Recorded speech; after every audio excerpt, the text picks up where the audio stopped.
Hey everybody, welcome. In this video, we're going to take a look at the 8.6 notes for calculus, where we're going to, kind of look more at finding the area between two curves. So in 8.5, we focus mainly on functions that were in terms of x. So if you take a look at the first example, you'll notice some different notation. So it says find the area of the region bounded by f of y equals 4, y equals 3, and g of y equals negative y. So, you're probably looking at this thinking that f of y looks a little different than what you're used to. All right, normally it says f of x, and then same thing here with g of I. All you got to understand is that when you have f of x, that's equivalent to y. So if we have f of y, that's equivalent to x. So this really is the same thing as x equals 4. And this over here is the same thing as x equals negative y. So just kind of making sure you understand the notation. Now, as we go through and we look at these problems, we are going to do them two different ways.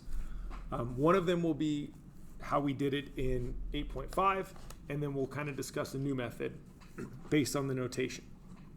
So if you look at this, we should probably start by graphing the region. So we have f of y equals 4, which is x equals 4. So that's a vertical line 4 units to the right. So we can go ahead and draw that in. We have y equals 3. That's going to be a horizontal line up 3. And then we have x equals negative y. Well, if we wanted to, we could rearrange that and get y equals negative x. So those are equivalent ways of writing the same thing. So we're talking about a linear function that passes through the origin and has a slope of negative 1. All right. Oops, kind of missed the line there. All right. So now, if we were going to go ahead and do this problem the same way we did this last class, all right, what we need is we're going to do everything in terms of x. So that's where we're actually going to start with this problem, is in terms of x. All right. And when we find the area in terms of x, a couple things you want to think about. It's going to be the top function minus the bottom function.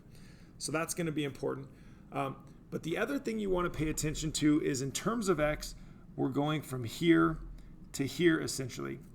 And what we're doing when we integrate is we're using these vertical slices, all right, and basically taking a sum of the area of those vertical slices to find the total area, all right, and that's where the top minus bottom comes in. So in terms of x, we're using vertical slices,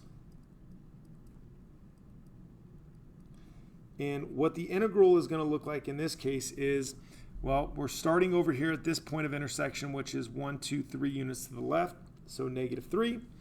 And we're finishing here, which is 1, 2, 3, 4 units to the right. All right, and then we want to do top minus bottom. So in this particular case, the top function is this line, y equals 3. So it's going to be 3 minus, and the bottom function is that linear function. So in terms of x is y equals negative x. So this is 3 minus negative x. And like I said, we're going to integrate that.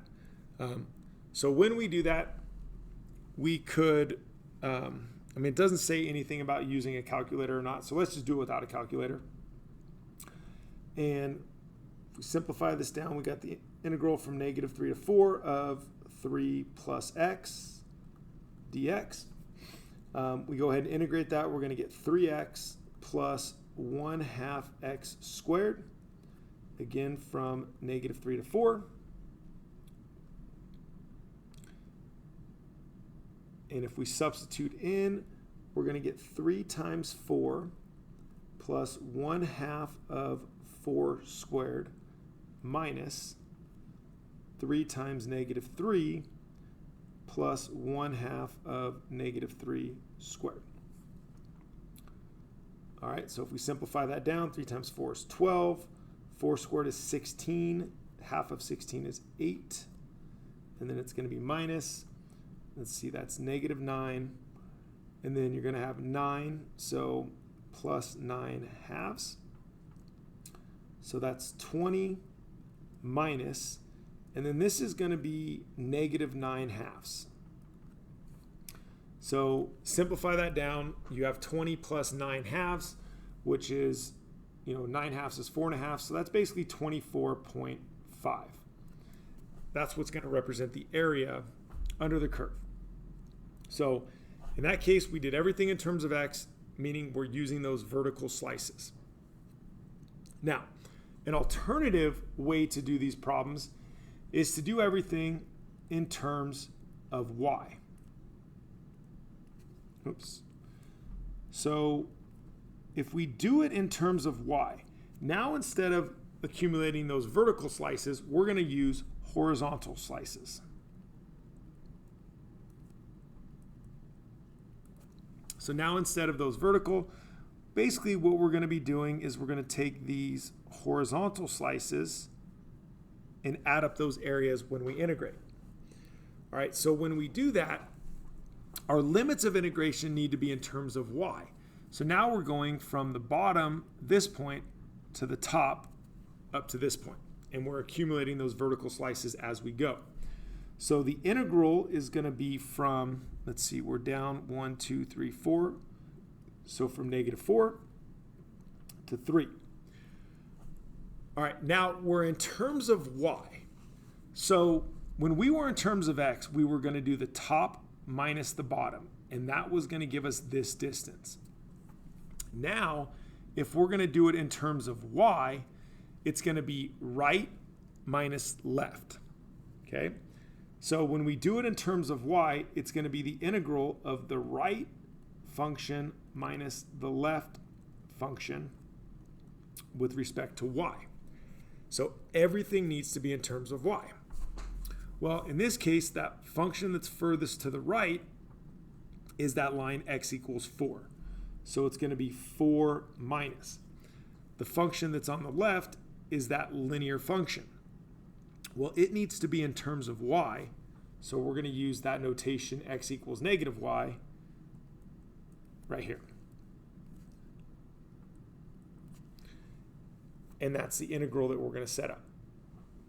So when you take a look at that, we just go through and go ahead and evaluate that integral. So we're going to go from negative 4 to 3. All right, this is going to become 4y, and then this will be plus 1/2 y squared. Whoops. And we're evaluating that from negative 4 to 3. All right, so you just go through the same process. It's just y instead of x. So from there, when we evaluate, we're going to get 4 times 3 plus 1/2 of 3 squared minus 4 times negative 4 plus 1/2 of negative 4 squared. All right, we keep working. We got 12, and then half of 3 squared, that's going to be 9 halves.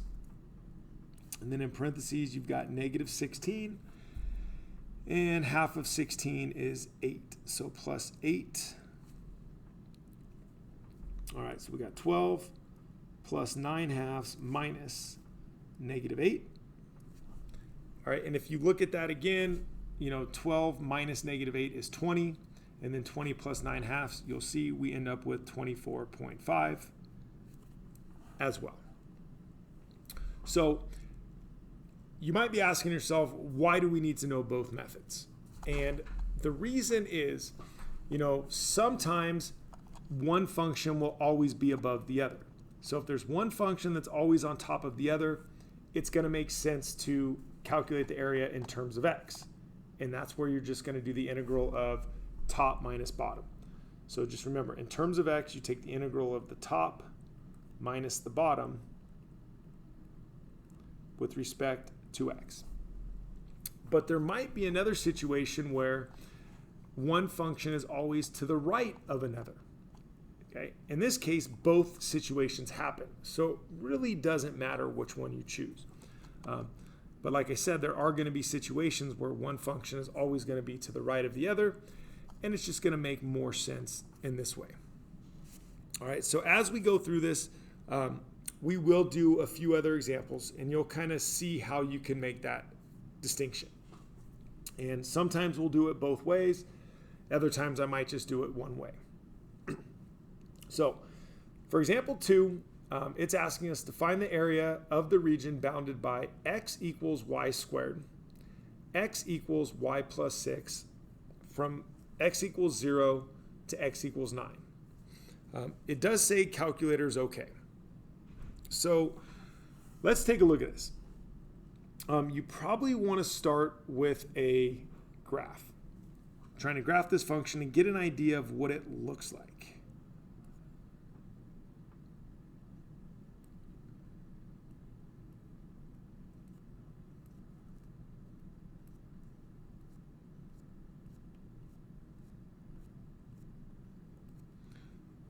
All right, so if I'm looking at this, x equals y squared. You go back to conics, that's going to be a sideways parabola. All right, so we're going to have a point at 0, 0. When we go right 1, we're going to go up 1 or down 1. When we go right 4, we're going to go up 2 and down 2. When we go right 9, we're going to go up 3 and down 3. All right, so you end up with this sideways parabola. And then if we're going to graph x equals y plus 6, for most people it's going to be easier to rewrite that and get the y by itself, and then it's x minus 6. All right, so that's just a linear function with a slope of 1 and a y-intercept of negative 6. All right, I didn't quite go down far enough on my graph. So we're going to go ahead and start down 6. All right, and the slope is 1, so up 1, right 1, up 1, right 1, up 1, right 1, up 1, right 1. And we're going to go ahead and just keep following that. Hopefully I'm not messing this up too bad. And we'll verify that those points are the correct points of intersection. All right, so that's basically what the graph is going to look like. And we're trying to, that bounded region from 0 to 9. All right, well, if we want to know the exact points of intersection of these, then what you can do is you can set these two functions equal to each other because they're both equal to x. So I'm going to go ahead and say that y squared is equal to y plus 6. And then to solve that, it's just basic algebra. Let's set it equal to 0. So y squared minus y minus 6 equals 0.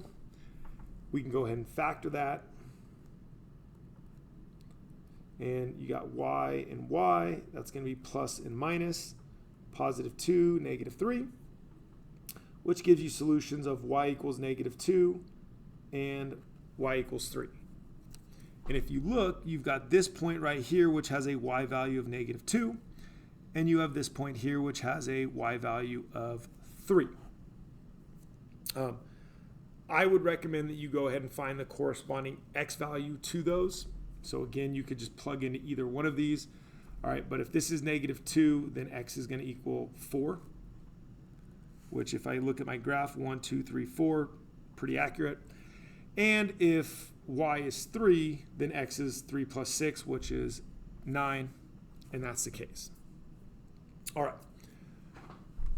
Because we're going to end up doing this problem both ways, the other thing I'm going to do real quick is take this equation and solve it for y as well. So y is going to be plus or minus the square root of x. All right, and this is where hopefully you'll kind of see the benefit of both methods. Okay, why we have both.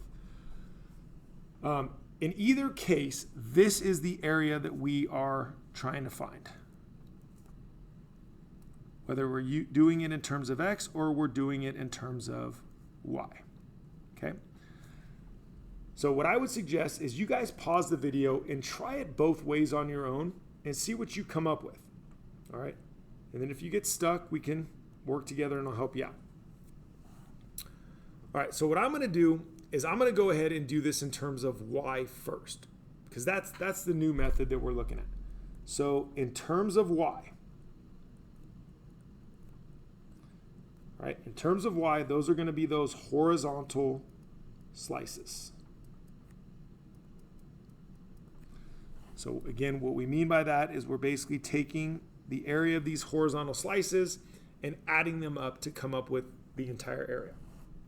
All right, so from there, we're going to do the integral of the right function minus the left function with respect to y.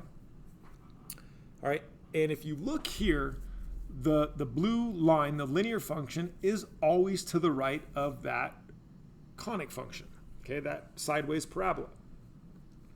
So we're going to go ahead in terms of y, we're going to integrate from -2, which is the y value, to 3, which is the other y value.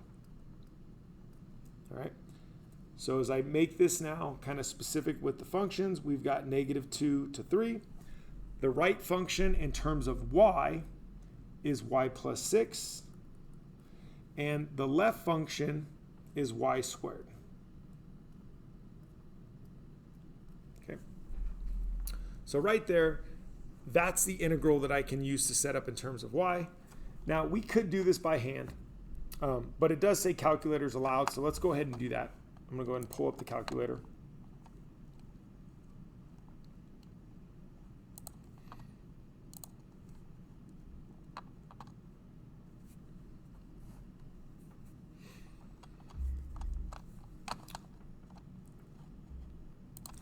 All right, so the nice thing about the Inspire is when we do this, we're going to calculate the integral, so we can go shift plus, and we're going from -2 to 3. We can do it in terms of y. So we can go ahead and just type in, let's see, where's my y?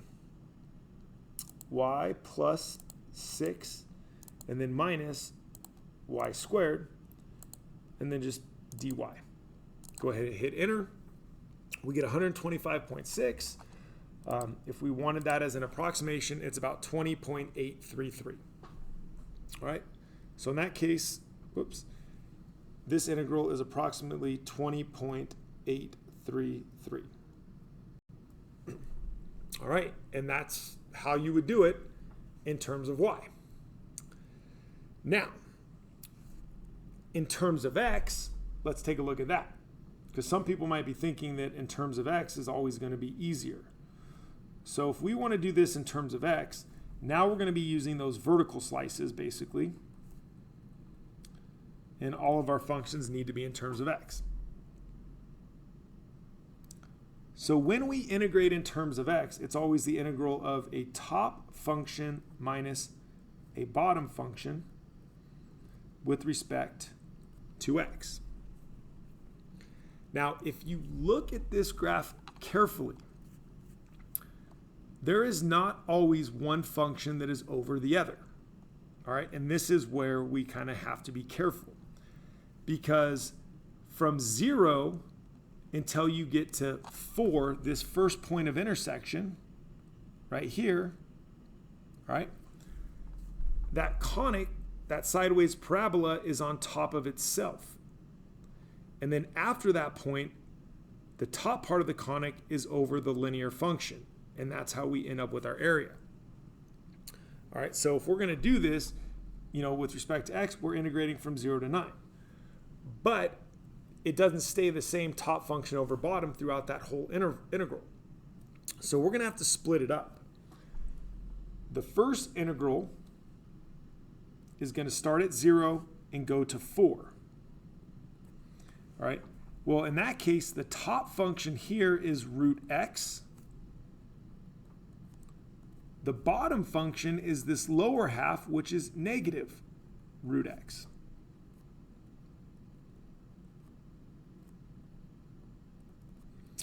And then we're going to have to add the integral from 4 to 9.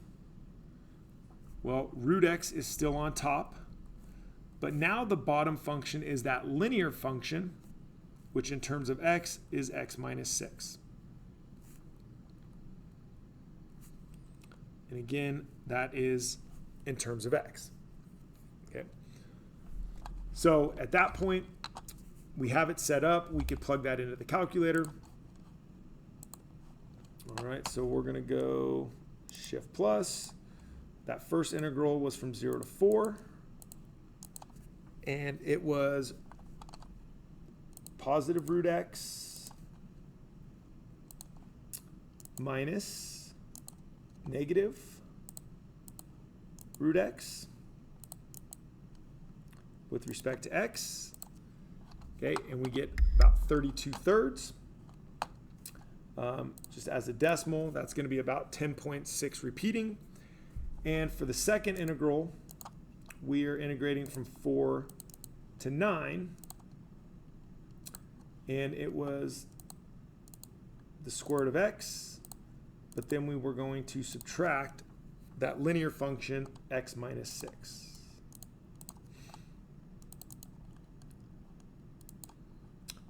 Hit enter, and you get 61/6, which as a decimal is approximately 10.1667. All right, so if we go back here, this gave us approximately 10.6667, and this was 10.1667. And if we add those together, all right, so I'm just going to do it real quick. So it was 125/6, 125/6 plus 61/6. Oops, what did I do? Sorry, it wasn't 61/6. It was supposed to be, hang on, what did I do wrong?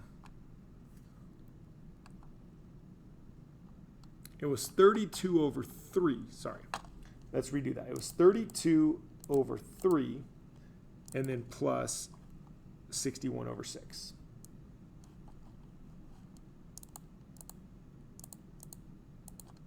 All right, so you get that 125/6, control enter, which is 20.833, which is the answer that we wanted. Okay, so I think this is a good problem that shows the benefit to knowing both methods. Okay, in terms of y, this was a much simpler problem. In terms of x, we can still get the same answer, but it takes a lot more work, and there's a lot more that you have to think through and set up in order to get that answer. All right, guys, I'm going to go ahead and end the first video right here. So make sure you guys check out part 2.